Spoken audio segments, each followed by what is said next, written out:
નમસ્કાર, સીએનબીસી બજારની ખાસ રજૂઆત ગોલ્ડના ગોલ્ડન રનમાં આપનું સ્વાગત છે અને હું છું જયનાર ગંટી. તો 2025 વર્ષની અક્ષય તૃતીયા આપણે ઉજવણી કરી લીધી છે. આ વર્ષ સોનાને માટે ખાસ ઐતિહાસિક રહ્યું છે, કારણ કે આપણે ગઈ અક્ષય તૃતીયાથી 2024ની અક્ષય તૃતીયાથી 2025ની અક્ષય તૃતીયાની વચ્ચે લગભગ 30%નો ગોલ્ડન રન જોયો છે. ગોલ્ડના રિટર્ન સરેરાશ 30% જેવા થતાં આ એક વર્ષ દરમિયાન દેખાયા છે. તો આ વર્ષની અક્ષય તૃતીયા પર ગોલ્ડ બાઇંગમાં કેવા સેન્ટિમેન્ટ રહ્યા, કેવા ટ્રેન્ડ રહ્યા અને ગોલ્ડમાં આવેલા ગોલ્ડન રન બાદ આગળ સોનાનો આઉટલુક કેવો બની રહ્યો છે, ફિઝિકલ ગોલ્ડ, ડિજિટલ ગોલ્ડ કે ક્યાં રોકાણ માટેનું ફોકસ હોવું જોઈએ કે ઘરેણાનું બાઇંગ કેવું થઈ રહ્યું છે, આ તમામની આપણે ચર્ચા કરીશું. અને આ ચર્ચામાં આપણી સાથે જોડાયા છે કુંવરજી ગ્રુપના રવિ દેઓરા, જોન્સન જ્વેલર્સના એમડી શાલિન સોની અને મની મંત્રાના ફાઉન્ડર વિરલ ભટ્ટ. તો આપ ત્રણેયનું સ્વાગત છે સીએનબીસી બજાર પર. અને 2025ની અક્ષય તૃતીયા આપણે જ્યારે ઉજવી એ જ અરસામાં એપ્રિલ મહિનો ખાસ કરીને આપણે જે રીતે જોયો છે સોનાને માટે કે ઐતિહાસિક મહિનો રહ્યો છે. 1 લાખની ઉપરના સ્તર આપણે અહીંયા આગળથી સોનાએ સ્પર્શતા જોયા. ત્યાંથી અક્ષય તૃતીયા પહેલાં થોડું એવું સોનું નીચે આવ્યું, પણ તોય આપણે કહી શકીએ કે ઉપલા સ્તરોની આસપાસ અહીંયા આગળથી આપણે સોનાને રહેતા જોયા છે. અને જે રીતે ઉલ્લેખ કર્યો 30% જેવી મજબૂતી આ એક વર્ષમાં આવી છે. રવિજી, શરૂઆત આપની સાથેથી કરવા માંગીશ કે કઈ રીતે આપ જોઈ રહ્યા છો સોનાની આ રેલીની? આપણે ઘણી ડિસ્કશન વખતે કરતા રહ્યા છે, પણ જે આ એક વર્ષને આપણે મૂલવવું હોય, ગઈ અક્ષય તૃતીયાથી આ અક્ષય તૃતીયાની વચ્ચે જે સોનાની અંદર રન આવ્યો છે, કઈ રીતે આપ અહીંયા આગળથી જોઈ રહ્યા છો? અને આગળ સોનાને માટે પહેલાં આપણે સેન્ટિમેન્ટની વાત કરીએ તો કેવા સેન્ટિમેન્ટ રહી શકે છે? ઝડપથી સોનાના જે સેન્ટિમેન્ટ છે, જેમ અક્ષય તૃતીયાની મીન્સ કે એક રિવાજ છે કે જે અક્ષય તૃતીયામાં તમે લો એના એ વધે, એ રીતે ભાવ પણ વધ્યા અને સાથે ઘણા સારા પ્રાઇસમાં એપ્રિસિએશન આપણે સોનામાં જોયું. આની વચ્ચે આપણે મીન્સ કે જે ઓકેશનલી મીન્સ દર વીકમાં તો શો કરતા હોય છે, પણ મેજરલી આપણે દિવાળી સાથે નવ વર્ષ ને ગઈ અક્ષય તૃતીયા ત્રણેય ટાઈમ અમારી બેઝ પીક ગોલ્ડ અને સિલ્વર જ હતી કોમોડિટી બાસ્કેટમાં. એનું રીઝન એ છે કે પર્ટિક્યુલર ત્યારે યુએસ ઇલેક્શન પછી ટેરિફનું પ્રેશર હતું. તો I think economic uncertainties, political uncertainties સાથે જીઓપોલિટિકલ બે વોર, ઇઝરાયલ, હમાસ અને સાથે જે રશિયા યુક્રેન, આ તો ઊભા જ હતા. તો આઈ થિંક ડેફિનેટલી જે પણ ફેક્ટર્સ હતા એ સૌથી વધારે ઇમ્પોર્ટન્ટ હતા. હાલાકી આખી તેજીમાં જો સૌથી મોટું પાર્ટ જે પ્લે કર્યો તો એ સેન્ટ્રલ બેન્કોના બાઇંગે કર્યું છે. સેન્ટ્રલ બેન્કોએ કોઈ પણ પ્રાઇસે આખા વર્ષમાં ગઈ અક્ષય તૃતીયાથી લઈ અત્યારે અક્ષય તૃતીયા સુધી એ લોકોએ ક્વોન્ટિટી અને સાથે ક્વોલિટી બંનેનું બાઇંગ બહુ મોટું કર્યું છે. રિટેલ ઇન્વેસ્ટરોનું જે બાઇંગ છે એ એમની અમાઉન્ટ વાઇઝ સેમ રહ્યું છે. જે લોકો ઇન્વેસ્ટર છે, જે લોકો ફિઝિકલ બાયર છે, એ લોકોએ જે ખરીદી કરી છે એ મીન્સ કે રૂપિયામાં સેમ કરી છે. કદાચ ક્વોન્ટિટી પણ નીચે થઈ, પણ એમને રૂપિયામાં તો એમના જે બજેટ હતા, જે બજેટ ફાળવેલા હતા, એની ભરપૂર માત્રામાં એમને સોનામાં ખરીદી કરી છે. અને આપણે ઓલવેઝ અત્યાર સુધી જોઈએ છે 2008-9ના સબપ્રાઇમ ક્રાઇસિસ, 2013ના ઓઇલ ક્રાઇસિસ, 2019-20માં જે કોવિડ અને સાથે 2024-25માં ટેરિફ અને ગ્લોબલ ઇકોનોમિક ક્રાઇસિસ, આ બધા ફેક્ટરમાં જોઈએ તો એક કોમન ફેક્ટર એ રહ્યું છે કે સોનું ઓલવેઝ જ્યારે નકારાત્મક પરિસ્થિતિની એક્સ્ટ્રીમિટી હોય ત્યારે સોનું ટોપ પર હોય છે.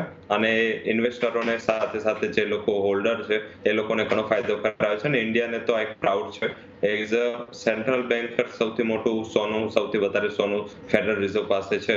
પણ આમ જોઈએ તો જો physical market plus public plus central bank જોઈએ તો ઇન્ડિયા નંબર 1 છે. એટલે નકારાત્મક પરિસ્થિતિમાં જે ઇન્ડિયા સ્ટેન્ડ આઉટ કરે છે એઝ અ ઇકોનોમી, એનું પણ સૌથી મોટું રીઝન સોનું છે.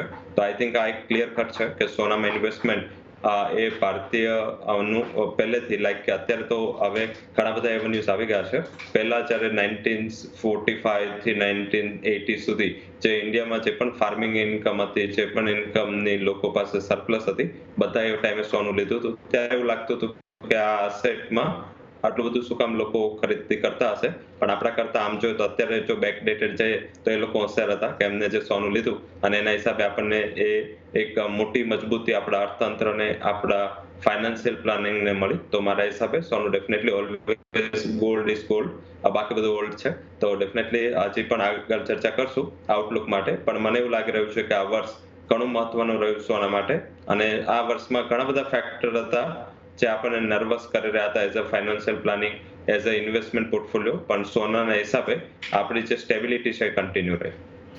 ઓકે, તો સોનાએ સ્ટેબિલિટી આપણે જે રીતે જોયું છે કે ઇતિહાસની અંદર પણ જે રીતે જોયું છે, આપણા પરંપરા મુજબ જોયું છે, આપણા પૂર્વજોના સમયથી અહીં આગળથી સોનાની અંદર આપણે બાઇંગ થતું જોયા છે અને સેન્ટ્રલ બેંકનું બાઇંગ વધારે રહ્યું છે. જે પણ જે રીતે અહીં આગળથી રવિજીએ સમજાવ્યું કે આપણી દેશ જે વિકટ પરિસ્થિતિઓમાં અડીખમ ઊભો રહ્યો એમાં પણ સોનાનો ભાગ અહીં આગળથી રહેલો છે.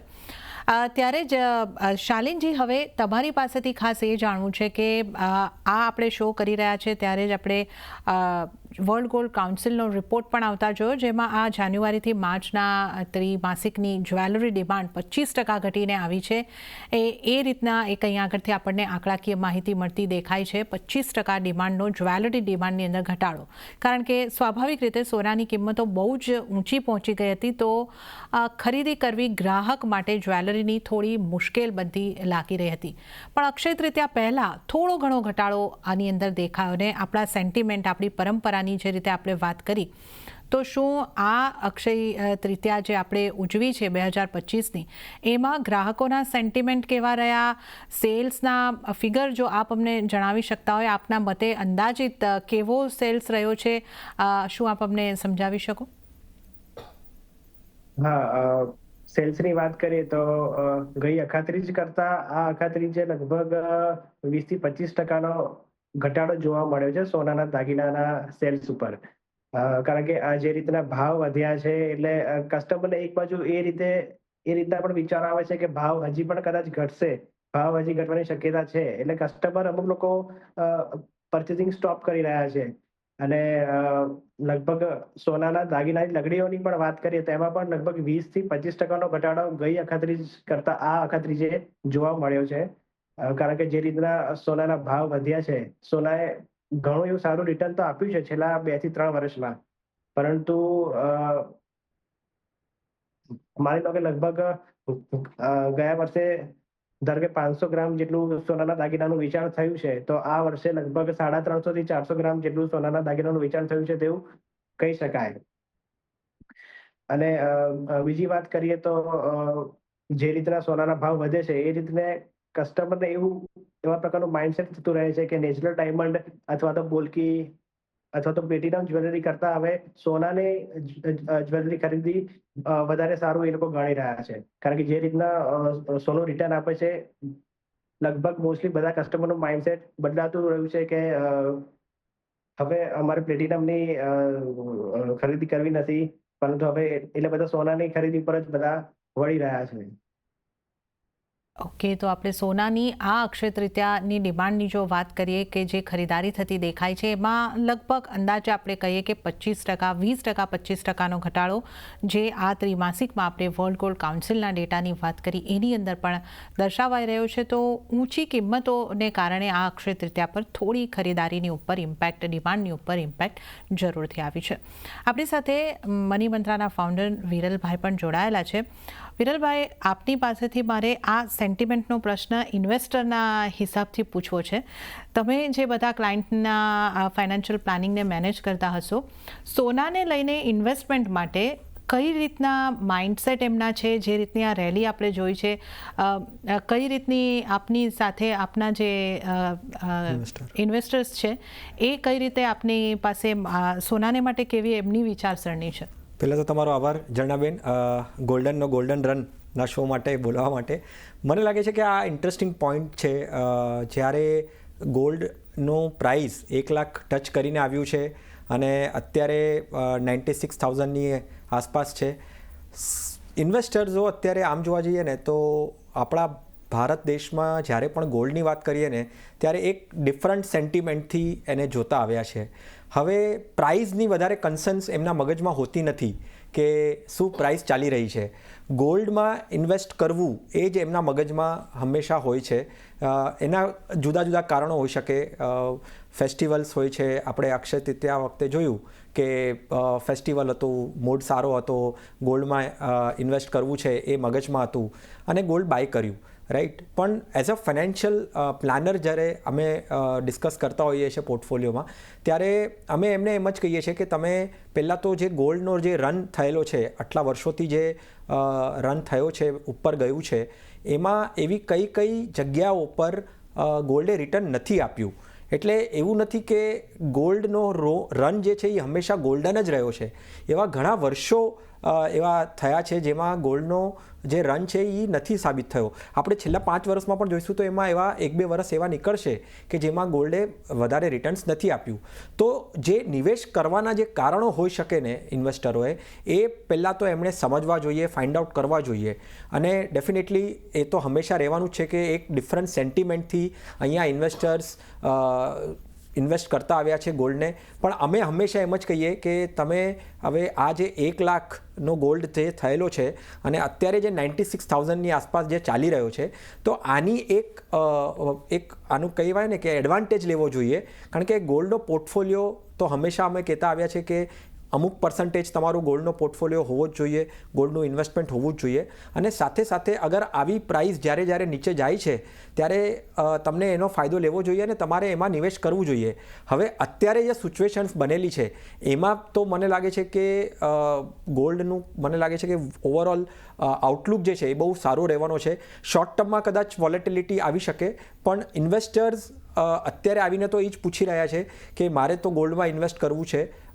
નહીં કે 1 લાખ થયો છે ડેફિનેટલી, કારણ કે જ્યારે 70,000 હતું કે જ્યારે 80,000 હતું ત્યારે પણ એમણે ગોલ્ડમાં ઇન્વેસ્ટ કર્યું જ છે. એટલે ગોલ્ડ ઓલ ટાઈમ હાઈ છે એટલે મારે નિવેશ ન કરવું જોઈએ, ઇન્વેસ્ટ ન કરવું જોઈએ એવું સેન્ટિમેન્ટ્સ નથી. ઇન્ડિયામાં, ભારતમાં ઇન્વેસ્ટર્સો ડિફરન્ટ રીતે ગોલ્ડમાં કારણોથી ગોલ્ડમાં નિવેશ કરતા આવ્યા છે અને કરતા રહેશે. જી વિરલભાઈ, આપે સરસ સમજાવ્યું કે એક ભાગ તો પોર્ટફોલિયોમાં હોવો જોઈએ, પણ આપ મને થોડું બ્રેકનો સમય છે, પણ મારે બ્રેક પર જતાં પહેલાં આ જ સવાલમાં એક બીજો સવાલ છે કે જે as a personal financial planner આપ કેટલો ભાગ રાખવાનો? સામાન્ય રીતે 5%, 7%, 10% એવું કહેતા હતા, તો આ રેલી બાદ આ વધારવાની જરૂર આપને લાગી? કઈ રીતે હવે કેટલો હોવો જોઈએ પોર્ટફોલિયોમાં ગોલ્ડનો પોર્શન? જો મને લાગે છે કે 2 રીતેથી આને જોવું જોઈએ. એક તો ગોલ્ડની જે મુવમેન્ટ થાય અને જે કારણોથી મુવમેન્ટ થાય ને એના હિસાબથી ગોલ્ડનું એલોકેશન ચેન્જ કરતા રહેવું જોઈએ. અત્યારનો સમય મને એવું લાગે છે કે શોર્ટ ટર્મમાં કદાચ વોલેટિલિટી આવશે અને જે રનઅપ થયો છે એમાં થોડી બ્રેક લાગશે, થોડું વોલેટાઇલ રહેશે, ઉપર નીચે રહેશે. તો એમાં મને લાગે છે કે અત્યારે 5-10% એક્સપોઝર ગોલ્ડમાં રાખશો તો ચાલશે. વધારે 15-20%, કારણ કે ગોલ્ડ બહુ સારું રન થયું છે, હજી પણ વધશે, એ હિસાબથી 10%થી વધારે ન કરવું જોઈએ. 5-10%નું જે એલોકેશન છે ઓવરઓલ એસેટ એલોકેશનના પોઈન્ટ ઓફ વ્યૂથી. અને સાથે સાથે એલોકેશન નહીં બેન, મને ઝરણાબેન એવું લાગે છે કે તમારો ગોલ કેટલા વર્ષનો છે. અગર તમારો અહીંયાથી ગોલ તમે એને as an investment point of વ્યૂથી, રિટર્ન્સના પોઈન્ટ ઓફ વ્યૂથી તમે અગર ગોલ્ડને જોતા હશો અને 5 વર્ષનો વ્યૂ રાખતા હશો ને, તો ડેફિનેટલી 10%નો વ્યૂ, 10%નું એલોકેશન રાખવું જોઈએ અને 5 વર્ષના વ્યૂ સાથે ગોલ્ડને જોવું જોઈએ. રવિજી, હવે આગળના આઉટલુકની આપણે વાત કરી લઈએ. આ વર્ષ તો ઘણું સારું રહ્યું છે. પાછલી અક્ષય તૃતીયાથી અક્ષય તૃતીયા સુધીમાં 30% જેવો રન આપણે અહીંયા આગળથી જોયો છે ગોલ્ડનો. ચાંદીમાં પણ એક સારી મજબૂતી જોઈ આપણે. આ વર્ષ દરમિયાન 1 લાખ સુધી પણ ચાંદીને જતી જોઈ.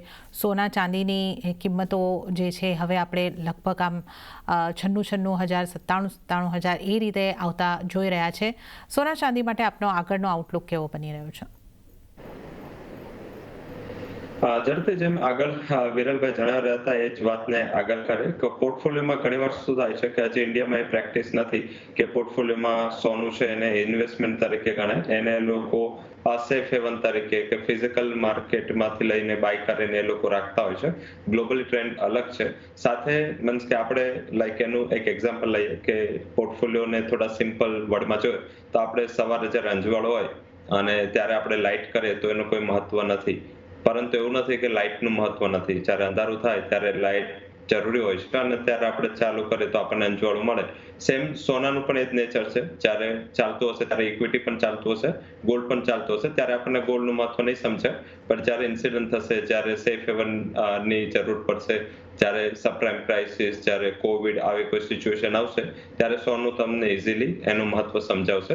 સાથે આપણે એવું તો નથી કે કે જ્યારે દિવસ થાય ત્યારે આપણે લાઇટ કાઢી લઈએ છીએ. આપણે લાઇટ તો રહેવા જ દઈએ છીએ. શું કામ? કારણ કે ખ્યાલ છે કે રાત્રે આની જરૂર પડશે. તો સિમિલર વેમાં પોર્ટફોલિયોમાં સોનું એ જ રીતે રહેવું જોઈએ. રિટર્નના પર્સપેક્ટિવથી નહીં, બટ એક રિસ્ક મેનેજરના પર્સપેક્ટિવથી તારે સોનું હોવું જોઈએ.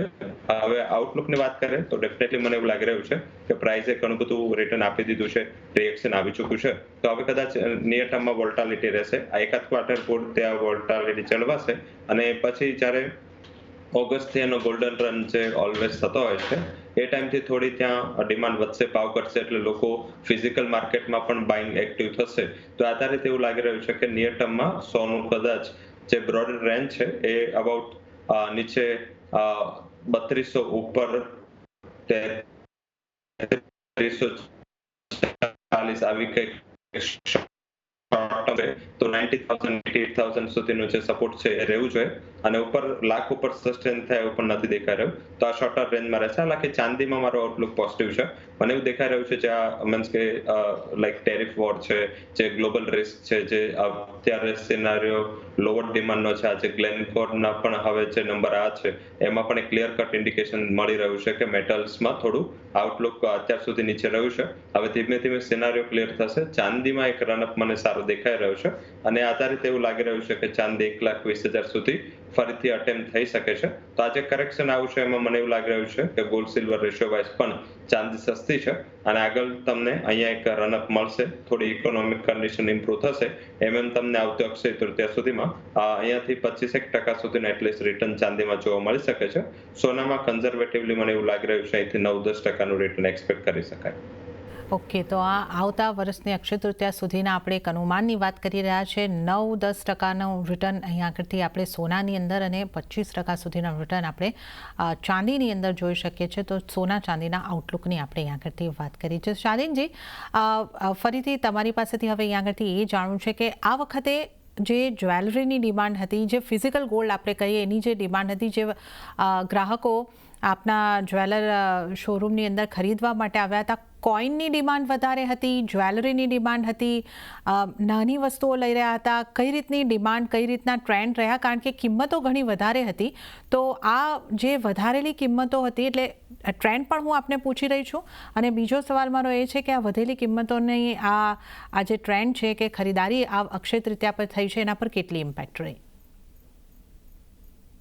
ટોટલ ઓવરઓલ આમ જોવા જઈએ તો જ્વેલરીની પણ ડિમાન્ડ તો છે જ અને સાથે સાથે કોઈનની પણ ડિમાન્ડ છે. પણ અત્યારે હવે કસ્ટમરે હવે એથી એવું પ્રિફર કરવા માંગે છે કે એ લોકો સામે જો નવી જ્વેલરી ખરીદે છે તો સામે એ લોકો જોડે જે રહેલું કે કોઈન હોય કે લગડી હોય કે એ પ્રકારનું સામે એ લોકો આપી દે, એના બદલામાં સોનાની જ્વેલરી ખરીદવાનું વધારે પસંદ કરે છે. જ્વેલરીની પણ અત્યારે ડિમાન્ડ છે, પરંતુ બંનેની કમ્પેર કરવા જઈએ તો અત્યારે સોનાના કોઈનની ડિમાન્ડ થોડી ઘણી ગયા વર્ષ કરતાં પણ વધી ગઈ છે એવું અત્યારે જોવા મળે છે. કારણ કે જે રીતે સોનાએ રિટર્ન આપ્યું છે છેલ્લા 2-3 વર્ષમાં, એ જ રીતે લોકોને અત્યારે સોના પર એટલો ટ્રસ્ટ બેસી ગયો છે કે સોનાના ભાવ હંમેશા વધતા ને વધતા જ જવાના છે. તો લોકો અત્યારે સોનાના દાગીના કરતાં પણ સોનાના સિક્કાઓ લેવાનું પણ વધારે પસંદ કરી રહ્યા છે. અને ભાવની વાત કરીએ તો 2023માં લગભગ સોનાનો ભાવ હતો અખાત્રીજના દિવસે લગભગ 63,000 અરાઉન્ડ હતો. પછી 2024માં તે વધીને 75,000 થયો અને અત્યારે 2025ની અખાત્રીજની વાત કરીએ તો અત્યારે ભાવ છે 99,000 અરાઉન્ડ, નિયરેસ્ટ ટુ 1 લાખ છે. તો એ રીતે જો જે રીતે સોનાએ રિટર્ન આપ્યું છે એ રીતે મોસ્ટલી કસ્ટમર્સ અત્યારે સોનાના સિક્કાઓ લેવાનું વધારે પસંદ કરે છે. એટલે કે 24 કેરેટના જે ગોલ્ડ બાર છે, સોનાની લગડીઓ છે, તે લેવાનું વધારે પસંદ કરી રહ્યા છે, તેવું અત્યારે દેખાઈ રહ્યું છે. એ તો અહીંયા આગળથી કોઈનની બાઇંગ વધારે થઈ રહી છે અને જ્વેલરીની બાઇંગ પણ થતી દેખાઈ રહી છે. પણ હવે વિરલભાઈ, ખાસ તમારી પાસેથી પણ જાણવું હતું, સોના ચાંદીનો આઉટલુક આપનો કેવો બની રહ્યો છે અને સોના ચાંદીમાં આપ કોને પ્રેફરન્સ આપી રહ્યા છો? જનાબેન, મારા હિસાબથી મને લાગે છે કે હું 4 વાત જે છે એના ઉપર ફોકસ કરી રહ્યો છું. એક તો પહેલાં લોંગ ટર્મ એસેટ એલોકેશન. તમારે તમારા પોર્ટફોલિયોમાં એસેટ એલોકેશન કરવું છે, ડિફરન્ટ એસેટ્સમાં નાખવું છે, રાઈટ. તો મને લાગે છે કે એક લોંગ ટર્મ વ્યૂથી, એસેટ એલોકેશનના પોઈન્ટ ઓફ વ્યૂથી, ઇન્વેસ્ટમેન્ટના વ્યૂથી તમે કોમોડિટીઝમાં ઇન્વેસ્ટ કરો, અને એમાં સિલ્વર પણ હોવું જોઈએ અને ગોલ્ડ પણ હોવું જોઈએ. હું વધારે પર્સનલી સિલ્વર પર ફોકસ છું અહીંયાથી લઈને ગોલ્ડ કરતાં. ડેફિનેટલી શોર્ટ ટર્મ વ્યૂથી તો નહીં જ નાખવું તમારે, ભલે તમારા પ્રાઇસ એટલે ગોલ્ડના પ્રાઇસ નીચે જતા રહ્યા છે તો હું એમ થોડો એનો ફાયદો લઈને શોર્ટ ટર્મના પોઈન્ટ ઓફ વ્યૂથી નાખું. મને લાગે છે કે એઝ એન ઇન્વેસ્ટમેન્ટ, જેવી રીતે રવિભાઈએ પણ કીધું કે હેજ અગેન્સ્ટ ઇન્ફ્લેશન છે, સેફ હેવન કહેવાય છે, વૈશ્વિક પરિબળો જે છે એ ગોલ્ડને અને સિલ્વરને સપોર્ટ કરી રહ્યા છે. તો ડેફિનેટલી લોંગ ટર્મ વ્યૂ કાફી સારો છે રાધર દેન શોર્ટ ટર્મ. અને ચોથી વાત, સ્ટેગર્ડ વેમાં કરો. આમાં પણ લોકો એસઆઈપી રીતે વિચારી શકે છે, ગોલ્ડના મ્યુચ્યુઅલ ફંડમાં વિચારી શકે છે, જેમાં તમે એસઆઈપી કરી શકો, ઇટીએફ્સમાં તમે નિવેશ કરી શકો, રાઈટ.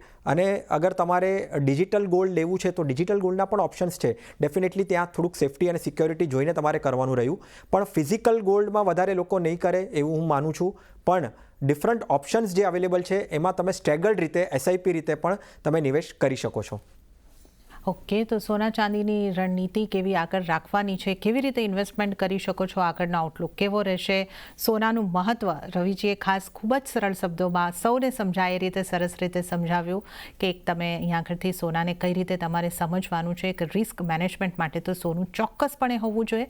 અને આવા ઓસ્પિશિયસ તહેવારો જે આપણે અક્ષય તૃતીયા ઉજવતા હોઈએ છીએ, ધનતેરસ ઉજવતા હોઈએ છીએ, ત્યારે થોડા ઘણા સોનાની ખરીદી કરવી પરંપરાને પણ જળવાશે અને આ રીતે આપણા પોર્ટફોલિયોમાં પણ એક મુશ્કેલીના સમય માટે સોનાનું રોકાણ કરવું લાભદાયક રહી શકે છે. તો આપ ત્રણેયનો ખૂબ ખૂબ આભાર. રવિજી આપનો, શાલિનજી આપનો અને વિરલજી આપનો પણ ખૂબ ખૂબ આભાર અમારી સાથે આ ખાસ રજૂઆતમાં જોડાવા બદલ.